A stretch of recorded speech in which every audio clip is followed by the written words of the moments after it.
Hello guys, welcome to Pakistani unique reaction. तो कैसे हैं आप सब? उम्मीद है आप सब बढ़िया होंगे, मजे में होंगे, खुश होंगे, आबाद होंगे। मेरा नाम है मुदस्सिर। मैं हूं बशीर। सो गाइस, आज हम देखेंगे how Pakistan provide electricity for railway versus how India provide electricity for railway. मतलब किस तरीके से इंडिया जो है इलेक्ट्रिसिटी बिजली जो है प्रोवाइड करता है रेलवे को। आपको पता है आपका तो सारे ट्रैक्स ही रेलवे पे हैं, लेकिन हमारा जो है एक मेट्रो है वो रेलवे पे है, और कुछ और जगह जो रेलवे पे स्टेशन वगैरह जो होते हैं वो रेलवे पे होते हैं, कुछ डीजल पे होते हैं। तो बाकी पहले देखते हैं पाकिस्तान की इलेक्ट्रिसिटी मतलब कैसे प्रोवाइड करता है और इंडिया। तो काउंट करते हैं 3 2 1 एंड स्टार्ट। पहले पाकिस्तान है गाइस। ये समराबाद स्टेशन है, जहाँ पर ट्रेन वहाँ पे रुकी है, सवारियों बीच में है, लाइट चली गई है और जहाँ जहाँ ट्रेनें खड़ी हैं वहाँ ट्रेनें खड़ी हैं। देख लें, ये समराबाद स्टेशन है, पीछे गाड़ी खड़ी है, बीच में सवारी हैं। इनके पास कोई सोर्स नहीं इनको जानने के लिए। ये ट्रेन है, एक सिर्फ मेट्रो हमारे पास सुबह से खड़ी खड़ी है ट्रेन। तभी तो हम इलेक्ट्रिक में शिफ्ट। ये समराबाद स्टेशन है, जहाँ पर ट्रेन वहाँ पे रुकी है, सवारियों बीच में है, लाइट चली गई है और जहाँ जहाँ ट्रेनें खड़ी हैं वहाँ ट्रेनें खड़ी हैं। देख लें, ये समराबाद स्टेशन है, पीछे गाड़ी खड़ी है, बीच में सवारी हैं। इनके पास कोई सोर्स नहीं इनको जानने के लिए। ये ट्रेन है, सुबह से इधर ही खड़ी है ट्रेन, सुबह से। ये समराबाद स्टेशन है, तो कैसे चलेगी? जहाँ पर ट्रेन वहाँ पे रुकी है, सवारियों बीच में है, लाइट चली गई है और जहाँ जहाँ ट्रेनें खड़ी हैं वहाँ ट्रेनें खड़ी हैं। देख लें, ये समराबाद स्टेशन है, पीछे गाड़ी खड़ी है, बीच में सवारी हैं। इनके पास कोई सोर्स नहीं इनको जानने के लिए। ये ट्रेन है, सुबह से इधर ही खड़ी है। अब एक और देखो, ये वही हमारी मेट्रो है। लोग स्टेशन पे, लोग बाहर खड़ा हुआ स्टेशन पे लोग खड़ा है, स्टेशन पे लोग खड़ा, वो चल नहीं रहे, बिजली नहीं है, बिजली नहीं है गाइस, ट्रेन नहीं चल सकती। तब तो हम बिजली पे शिफ्ट नहीं होते, अपनी नहीं है तो इनको क्या देंगे। रेलवे स्टेशन में देखना, ये एक ही मेट्रो है हमारे पास, एक मेट्रो, उसकी भी बिजली हमने पूरी डाल जो एक मेट्रो है, और ये एक ही पाकिस्तान में बिजली पे चल रहा है, और हमारे पास बिजली का सिस्टम। लोग वैसे बैठे इंतजार कर रहे हैं कब चलेगी, बिजली होगी तो चलेगी ना। इन चीजों की तो बिजली जाती ही नहीं है यार किसी देश में भाई। सही बात है, हाँ सही बात। कभी भी किसी देश में नहीं गई यार, इन चीजों की तो जाती ही नहीं है। चलो और चली भी जाए, इनकी नहीं जाती। बच्चा भी लायक स्कूल लेट हो रहा है।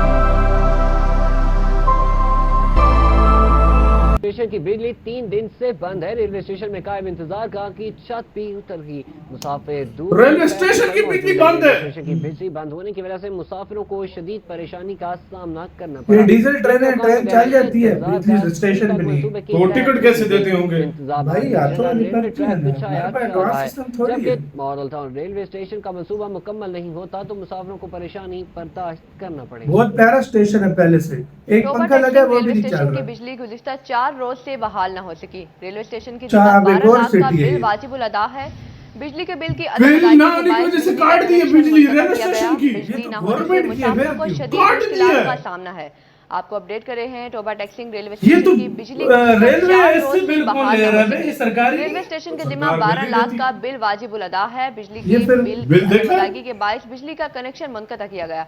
इसी पर मजीद बात करते हैं मुबशिर हसन नकवी से। मुबशिर, बताइएगा क्या तफसीलात अबे है? मुबशिर, जी बिल्कुल, टोबा टैक्सिंग का बड़ा स्टेशन जहाँ से सैकड़ों मुसाफिर रोजाना सफर के लिए स्टेशन का इंतखाब करते हैं, लेकिन स्टेशन पर बिजली का भाई ये हालात है हमारे वो रेलवे 4 के। रोज कबल लानत मुलतवी किया ही है गया था। भाई। बिल के अदम अदायगी की वजह से बताया जा रहा है कि 12 लाख से ज्यादा का बिल वाजिबुल अदा है, जो फैसलों को अदा करना 12 लाख रुपए बिल देना है। इसके बावजूद रेलवे ने रेलवे स्टेशन बंद कर दिया अगला दिन। बिजली का कनेक्शन मुनक़ते कर दिया गया, जिसकी वजह से पूरे स्टेशन पर जो आए हुए मुसाफिर हैं वो मुश्किलात में गिरे हुए नजर आते हैं, क्योंकि पंखे बंद है, शदीद गर्मी है और हब्स है, और ऐसे में पंखे बंद होने से इनकी मुश्किलात में इजाफा हो गया। पीने का पानी तक मौजूद नहीं है, वॉशरूम बंद पड़े हैं, और इसके साथ साथ जो रेलवे स्टेशन का अमला है वो भी मुश्किलात का शिकार नजर आ रहा है, क्योंकि लाइट नहीं है। स्टेशन भी बड़ा प्यारा है, पहले से घंटे काम जो है वो अंधेरे में और गर्मी में करना पड़ता है। इस हवाले से गर्मी में बैंकों के मुलाजिम ने उन्होंने भी मुतालबा किया है कि आला हुकाम नोटिस लें।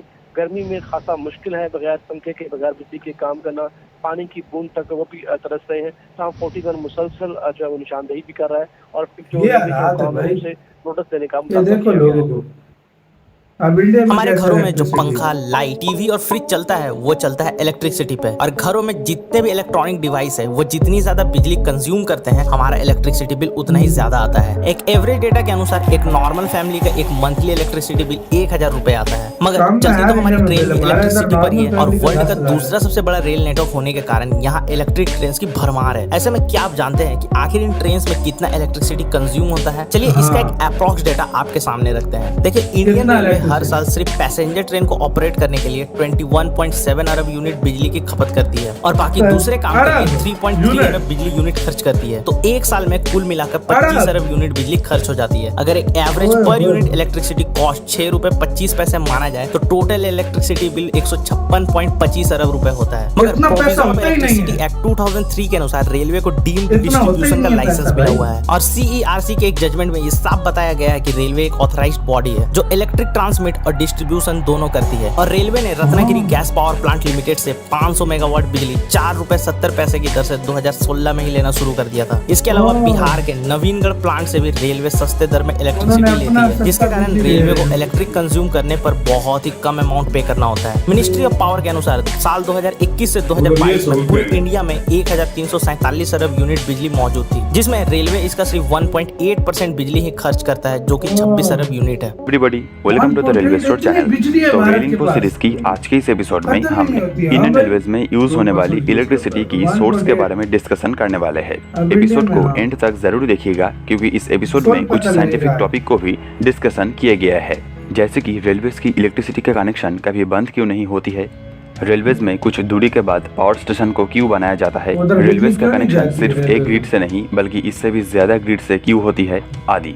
इलेक्ट्रिसिटी की डिस्कवर होने के बाद मानव जाति के दिमाग में एक वर्ड आया जिसका नाम है टेक्नोलॉजी। तो इस टेक्नोलॉजी और इलेक्ट्रिसिटी के मदद से ह्यूमन बीइंग जो सीढ़ी में चढ़ना स्टार्ट किया था, इसकी बात ही निराली है, जिसका भरपूर यूज देखा जा रहा है हमारे रेलवेज में, क्योंकि हमने इस टेक्नोलॉजी और इलेक्ट्रिसिटी दोनों को यूज करके ट्रेन को चलाना अच्छी तरीके से सीख चुके हैं। तो जैसे कि आपको पता होगा हमारी इंडियन रेलवेज वर्ल्ड की 4th लार्जेस्ट रेलवे नेटवर्क है, जिसमें हर दिन लगभग 13,000 से भी ज्यादा मात्रा में चलने वाली ट्रेन के जरिए 22.24 मिलियन मतलब 2 करोड़ 20 लाख से भी ज्यादा पैसेंजर और 3.04 मिलियन टन मतलब 30 लाख टन से भी ज्यादा क्वांटिटी में फ्रेट लोडिंग होती है। तो इतनी बड़ी रेलवे सिस्टम को ऑपरेट करने के लिए इंडियन रेलवेज को गुड क्वालिटी और हाई क्वांटिटी में इलेक्ट्रिसिटी की जरूरत पड़ती है। तो कुछ इसीलिए इंडियन रेलवेज ईयरली अराउंड 18.5 बिलियन टन मतलब 185 करोड़ यूनिट से भी ज्यादा अमाउंट में इलेक्ट्रिसिटी को कंज्यूम कर लेती है। तो ये इलेक्ट्रिसिटी का यूज दो टाइप में होता है। पहला है ट्रेन ऑपरेशन करने के लिए, जिसमें इलेक्ट्रिसिटी को OHE यानी कि ओवरहेड इक्विपमेंट में भेजा जाता है, और दूसरी है नॉर्मल यूज के लिए, जहां पर स्टेशन या ऐसी कोई क्षेत्र पर लगा हुआ light, fan, AC, charging socket ऐसी कंपोनेंट को चलाने के लिए इलेक्ट्रिसिटी का इस्तेमाल होता है। तो यहाँ पर फर्स्ट टाइप ऑफ यूज मतलब ट्रेन को ऑपरेट करने के लिए सिंगल फेज 25 kV यानी कि 25,000 वोल्ट AC टाइप इलेक्ट्रिसिटी का जरूरत पड़ती है, जिसकी फ्रीक्वेंसी होती है 50 हर्ट्ज। और सेकंड टाइप ऑफ यूज मतलब नॉर्मल यूज के लिए 240 वोल्ट AC टाइप इलेक्ट्रिसिटी की जरूरत पड़ती है। हालांकि ये दो टाइप इलेक्ट्रिसिटी का सोर्स सेम होता है, जहां पर इलेक्ट्रिसिटी को यूज पर्पस कन्वर्टर की मदद से स्टेप अप और स्टेप डाउन किया जाता है। तो अब बात करते हैं इस मुद्दे पे कि ये इलेक्ट्रिसिटी कहाँ से आता है। तो आपको बता दे, ये इलेक्ट्रिसिटी को थर्मल पावर या हाइड्रोलिक पावर के मदद से प्रोड्यूस की जाती है, जहां पर थर्मल पावर को किसी थर्मल प्लांट में कोल को बर्न करके मतलब जला के बनाया जाता है, और हाइड्रोलिक पावर को किसी हाइड्रोलिक प्लांट में मतलब किसी नदी की वाटर पावर को यूज करके जनरेट की जाती है। जैसे कि महाराष्ट्र की कोयना नदी के ऊपर कोयना हाइड्रो इलेक्ट्रिक प्रोजेक्ट बनाया गया है, जिसे इंडिया की लार्जेस्ट हाइड्रोलिक प्लांट बोला जाता है। और दूसरी तरफ मध्य प्रदेश की बिनांचल थर्मल पावर स्टेशन इंडिया की बिगेस्ट थर्मल प्लांट है, जिसकी ओनर और ऑपरेटर है NTPC। तो इस दो टाइप पावर जनरेटिंग प्रोसेस में प्रोड्यूस की गई इलेक्ट्रिसिटी को इलेक्ट्रिसिटी ग्रिड में भेजा जाता है। हालांकि इसके पहले इस करंट को 400 kV में कन्वर्ट किया जाता है कन्वर्टर के मदद से। आपको बता दें, ये इलेक्ट्रिसिटी ग्रिड को असल में नेशनल ग्रिड बोला जाता है, जिसकी ओनर है state owned power grid corporation of India यानी कि SPGCI, और इसे ऑपरेट करते हैं state owned power system operation corporation. इस ग्रिड में जो इलेक्ट्रिसिटी को भेजा जाता है, इसकी परमिसिबल रेंज ऑफ फ्रीक्वेंसी होती है 49.95 से लेके 50 हर्ट्ज तक। मतलब आप समझ सकते हैं कि इस ग्रिड में 400 kV AC टाइप इलेक्ट्रिसिटी को भेजा जाता है, जिसकी मैक्सिमम फ्रीक्वेंसी रेट होती है 50 हर्ट्ज।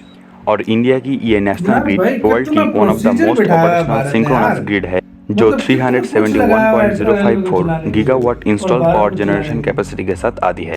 और इस नेशनल ग्रिड में सिर्फ रेलवेज के लिए ही नहीं, इसके साथ पूरे इंडिया में हाई वोल्टेज इलेक्ट्रिसिटी को भेजा जाता है। तो रेलवे में यूज करने के लिए इलेक्ट्रिसिटी को सबसे पहले ग्रिड से किसी मेजर सबस्टेशन में लाया जाता है, जहां से इस करंट को स्टेप बाय स्टेप OHE में यूज करने के लिए एलिजिबल बनाया जाता है। तो इस मेजर सबस्टेशन में करंट 400 kV AC टाइप में आती है, जिसे कन्वर्टर के मदद से 3 फेज 220 kV AC ट्रैक्शन में तब्दील किया जाता है। और इस करंट की भी फ्रीक्वेंसी 50 हर्ट्ज होता है, जिसे वायर के मदद से पावर स्टेशन में सेंड किया जाता है। ये वही पावर स्टेशन होता है जिसे आप ट्रेन में ट्रैवल करते समय रेल लाइन के साइड में कभी नोटिस किया होंगे। तो यहाँ पर आने वाली इलेक्ट्रिसिटी मतलब करंट को 220 kV से फाइनली 25 kV मतलब 25,000 वोल्ट में तब्दील किया जाता है कन्वर्टर के मदद से। और इसी के साथ इस करंट को OHE में भेजा जाता है। और जैसे कि आपको पता होगा, इस इलेक्ट्रिसिटी के मदद से ट्रेन हाई स्पीड में भी अच्छी तरीके से ऑपरेट किया जा सकता है। तो ये थी कुछ जानकारी फर्स्ट टाइप ऑफ यूज से जुड़ी हुई। और अगर बात करें सेकंड टाइप ऑफ यूज से जुड़ी हुई, मतलब जहाँ पर 240 वोल्ट AC टाइप करंट का इस्तेमाल होता है, तो इस करंट को ग्रिड से मेजर सबस्टेशन में आने के बाद डायरेक्टली 240 वोल्ट AC टाइप में कन्वर्ट किया जाता है कन्वर्टर के द्वारा। और इसके बाद इस करंट को अंडरग्राउंड वायर के मदद से स्टेशन में भेजा जाता है। और अब आप सभी के मन में एक क्वेश्चन आ सकता है कि ये दो टाइप करंट का फ्लो कभी बंद क्यों नहीं होती है, मतलब स्टेशन या OHE में जो करंट का इस्तेमाल होता है ये कभी बंद क्यों नहीं होती है। तो यहाँ पर आप सभी को बता दें, ये करंट सिर्फ एक ग्रिड से ही नहीं, इसके बदले बहुत सारे ग्रिड से कनेक्टेड होता है, जिसका सोर्स भी अलग होता है। तो इसीलिए अगर कोई ग्रिड या ग्रिड की वायर में कोई प्रॉब्लम हो, तो इस समय दूसरी ग्रिड से आने वाली इलेक्ट्रिसिटी OHE पोल में कनेक्टेड होने के वजह से OHE या स्टेशन का लाइट कभी बंद नहीं होता है। यहाँ पर आप सभी को एक एग्जांपल के थ्रू बता दे कि अगर आप किसी लाइट या इलेक्ट्रिक बल्ब को जलाना चाहते हैं, तो आपको एक पॉजिटिव और एक नेगेटिव वायर की जरूरत पड़ती है। लेकिन अगर आप इसके साथ और भी कुछ वायर को ऐड करना चाहेंगे, तो भी ये लाइट जरूर जलेगी और इसमें सेम क्वांटिटी में करंट की फ्लो होगी। मतलब इस लाइट की जलने में कोई चेंजेस नहीं आएगी। और ये ऐड किए जाने के बाद अगर आप किसी वायर को वहाँ से हटा लेंगे, तो भी ये लाइट जरूर जलेगी, क्योंकि लाइट बैटरी से किसी दूसरी वायर की मदद से कनेक्टेड है, जो इसकी इलेक्ट्रिसिटी डिमांड की भरपाई करती है। तो ठीक इसी तरह अगर इलेक्ट्रिसिटी की कोई प्रॉब्लम हो, तब दूसरे वायर से प्राप्त होने वाली इलेक्ट्रिसिटी से OHE अपना डिमांड की भरपाई करती है। और इसीलिए OHE की इलेक्ट्रिसिटी कनेक्शन हमेशा बरकरार रहती है। और यहाँ पर आप सभी के मन में एक सवाल आ सकता है कि अगर किसी एक ग्रिड की वायर से OHE की इलेक्ट्रिसिटी का डिमांड पूरा हो रहा है, तो दूसरी ग्रिड का क्या जरूरत है। तो आपको बता, अगर कोई एक ग्रिड की वायर से एक लंबे डिस्टेंस की OHE को कनेक्ट करेंगे, तो पूरे रूट की OHE में सेम क्वांटिटी की इलेक्ट्रिसिटी अवेलेबल नहीं होगा, क्योंकि इलेक्ट्रिसिटी की कैरेक्टर के according capital R proportional to small l होता है, जहां पर कैपिटल R मतलब रेजिस्टेंस यानी कि बाधा या प्रतिरोध, और स्मॉल l मतलब लेंथ होता है। अगर आसान भाषा में बोले तो वायर की लेंथ बढ़ने के साथ साथ करंट की रेजिस्टेंस भी बढ़ती है, और जिसके चलते OHE में प्रॉपर क्वांटिटी में इलेक्ट्रिसिटी की मौजूदगी नहीं होगा। और दूसरी तरफ ट्रेन चलने की रिक्वायरमेंट के मुताबिक 50 हर्ट्ज फ्रीक्वेंसी बेस्ड करंट की भी क्राइसिस होगी, और इसीलिए रेलवेज में कुछ दूरी के बाद पावर स्टेशन को बनाया जाता है। इसी के साथ वीडियो खत्म। इंडिया का प्रोसीजर आप देखो। और फिर दूसरी टाइम पाकिस्तान में लोग कहते हैं, आप लोग हमें कमेंट में बोलते हो कि भाई क्यों नहीं है, मतलब पाकिस्तान में क्यों नहीं है भाई। ये देख लो यार, 25 किलोमीटर का सिर्फ हमारे पास मेट्रो है, उसको भी हम चला नहीं पा रहे, उसकी भी बिजली चली जाती है, लोग अंदर रहते हैं। सबसे बड़ी बात देख लो, लाइनें कैसी लगाई हैं। अगर एक में कोई प्रॉब्लम आता है, दूसरी से ट्रेन चले, ट्रेन रुके नहीं। कोई भी सूरत हो, इंडिया में ट्रेन रुकनी नहीं चाहिए। और अलग से लाइन एक दी गई होती है कि आप इंडिया के रेलवे स्टेशन को चलाओ। मतलब रेलवे स्टेशन में कोई प्रोसेस रुकना नहीं चाहिए। अच्छा, 24 घंटे बिजली जानी चाहिए। रेलवे ने यूनिट का प्राइस तय किया होता है। कोई कहता है कि इतने का लेंगे, कोई कहता है इतने का लेंगे, मतलब 4.5 3.5 का। आम घरों में अगर 6.5 है तो उसका आधा मतलब यह ले लेते हैं, थोड़ा उससे ज्यादा, आधे से ज्यादा ले लेते हैं। मैं आपसे एक क्वेश्चन करता हूँ आज में, मुझे सच आपने सबने बताना है। जिस किस बंदे ने भी कोई एयरपोर्ट कह रहा हूँ रेलवे स्टेशन पे गया एयरपोर्ट हो पे या किसी जगह पे भी गया हो और उधर बिजली गई हो, मुझे ये बताओ नहीं गई होगी। कमेंट में हमें कभी बताओ कि मैं गारंटी से कहता आप हूं लोग नहीं गए गई हो और उधर बिजली चली जाए, मतलब या ये आप चलती बताओ। ट्रेन में कोई आपकी बिजली जो है ना या चली रुक गई हो, रुक चलते गई हो, चलते ट्रेन। कभी भी नहीं हुआ कभी होगा। हुआ तो बताओ कभी यार। भी लाइफ में नहीं हुआ मुझे नहीं होगा। लगता और ना क्योंकि इंडियन ने सुना होगा। एक देश में जितनी भी लोड शेडिंग हो ना उसका रेलवे कभी भी नहीं रोकता। नहीं रुकता भाई, उन्होंने अल्टरनेटिव उसका रखा है। हमारे पास तो है नहीं। हमारी ऑरेंज लाइन 25 किलोमीटर वाली रास्ते में रुक गई। एक ही सिर्फ पूरे पाकिस्तान वो जो इलेक्ट्रिक में चल रही है रास्ते पे रुक गई भाई, रास्ते में रुक गई तो वो कैसे चले आगे। अच्छा 12 लाख का बिल नहीं दे सके, रेलवे स्टेशन का कनेक्शन ही काट दिया। वो अब टिकट किस तरह इलेक्ट्रिक वो कंप्यूटर से करे, वो अपना काम कैसे करे, गर्मी ऐसी है वो अंधेरे में काम कैसे करेंगे, मुझे ये बताओ। पहुंचने के लिए पानी नहीं है भाई, मुझे ये बताओ कि रेलवे स्टेशन वाले काम कैसे करेंगे। आपके पहुंचने के लिए पानी नहीं है, वो कह रहे थे। खुद सोचो बाथरूमों में पानी नहीं है तो वो जिसको जोर के जिसका पेट खराब होगा वो क्या करेगा। तो आपका यार कभी यार रेलवे स्टेशन को तो छोड़ो, मैं इतना गारंटी से बोलता हूँ, मैं 100% गारंटी से बोलता हूँ इंडिया के घरों में भी लोड शेडिंग नहीं जाती होगी। प्लीज बताओ यार आप। बताओ तो गैस अपना बहुत ज्यादा ख्याल रखना। तो